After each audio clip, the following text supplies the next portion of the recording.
this is from Guitar World. And, I think that, bless their hearts, I think that they really do the best that they can with the information that they have. I think that as we see in a lot of these, Guitar World or magazine publications, the quality of the recommendation can only be as experienced as the person writing. That's not to say that Joe isn't experienced or experienced. I don't know him. I can't say. Yeah. But I'm fairly certain that his volume of rig building has not exceeded what's in the room right now. And so I think that we have to sort of take these recommendations with some understanding that they're not coming at this from the perspective of somebody who's put all of these on pedal boards. This one would creep its way up higher on my list, closer to the very top. And that is none other than our friends at RJM. So the PBC 10 is on spot number 5. This is an older switcher. Mm-hmm. It is not old as far as the firmware updates, but it is an older switcher. It's probably older than anything else that's on that list, isn't it? Even the super switcher? Maybe. Yeah, wow. I think it was around, we've had Ron on the show a couple times now. I thought the PBC 10 came out somewhere around 2010. Does that sound about right?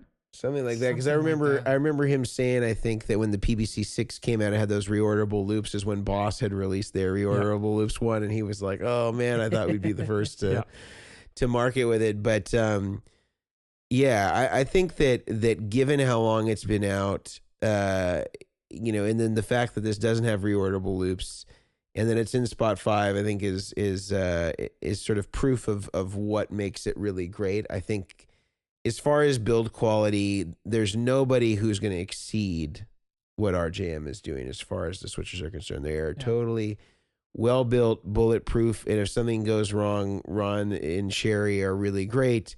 And I've even said, as cool as it is to have the function of reorderable loops, I can't say that it's something that I've really used that much of. Yeah, absolutely. I think that for the most part, once you establish your signal path, that you pretty much are going to stick with those items in that position. Yeah. And so, I haven't really found that as cool as it is of a buzzword to kind of say, well, every reorderable loops. Mm-hmm. I don't know practically like how many people are really using that as like a day-to-day staple. And if that's you, I think you're in the minority for the most part.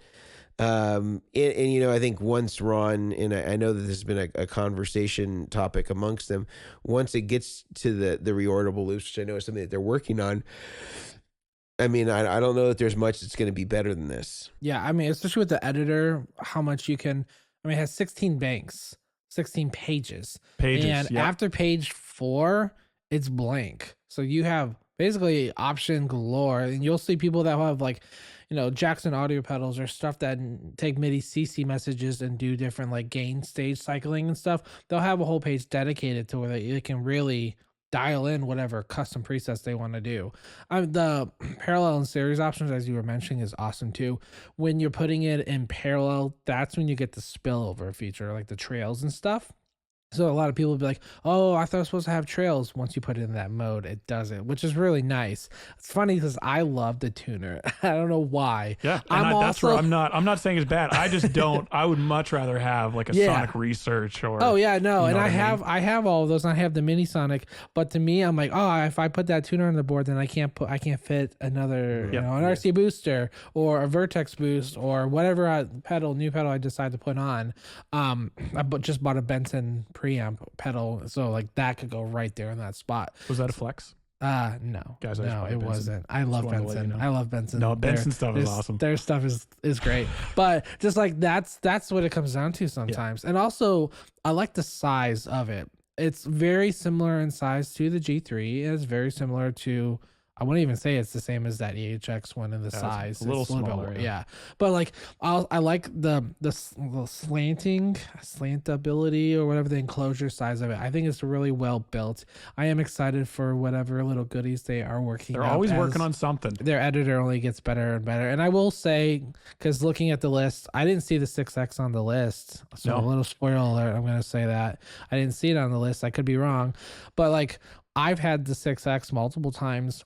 I don't think I've ever used a loop rearranging. Personally, But I think it's handy to have if you wire one of those loops to like the side of a Vertex board and have to send a return, so you can add a volume loop or a demo loop. So having one that you can move around is really handy, especially when it comes down to your audition box, because you could wire 2 TRS cables from the PBC6 to your audition box, and then you could have 2 sets of different cables, house specially wired to do a mono pedal or do a stereo pedal. So you really have the options. So having something like that is really cool. It's not practical. Like, I'm not changing my overdrives every single preset to be different rearrangements. That's just not for me. But overall, it's great.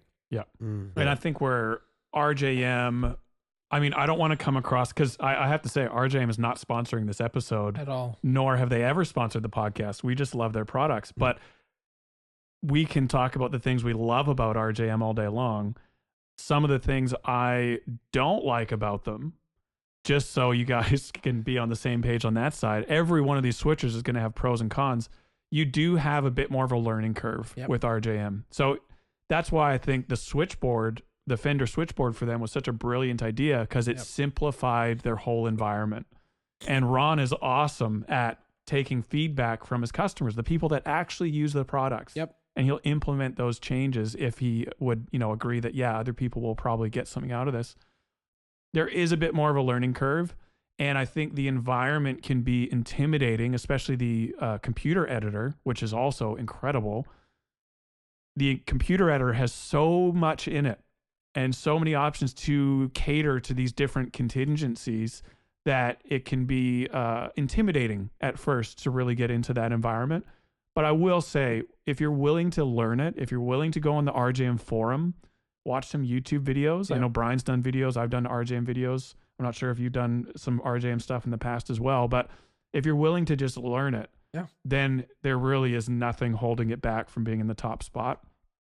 The other thing I will say about the PBC 10, which is one of my favorite features about it, is that it does the parallel loops. So for loops 7, 8, 9, and 10, you can run these in series, one feeding the other, or you can opt to run any individual or all of loops 7 to 10 in parallel with an additional parallel dry through. So if you're listening, you're like, I don't know what you just said.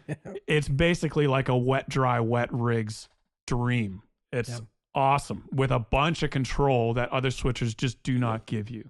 And so you can do that in mono, stereo, a mix of mono and stereo. So you could run an EHX Holy Grail, which is a mono reverb, in parallel with a timeline, which is stereo, and that's completely fine. You can get away with that. And so I love the PBC 10, even for rigs I built for myself, where I only have 7 or 8 pedals and the RJM has many more loops than what I would need. I still put it on my board because I want that ease of the parallel versus series functionality with the RJM editor built in. So I really enjoy that. One thing I can't get past on the RJM, and I feel like I'm a little alone on this. Another one of the things I don't ever use on it is the tuner. I always put on a standalone tuner because I just don't enjoy the RJM tuner.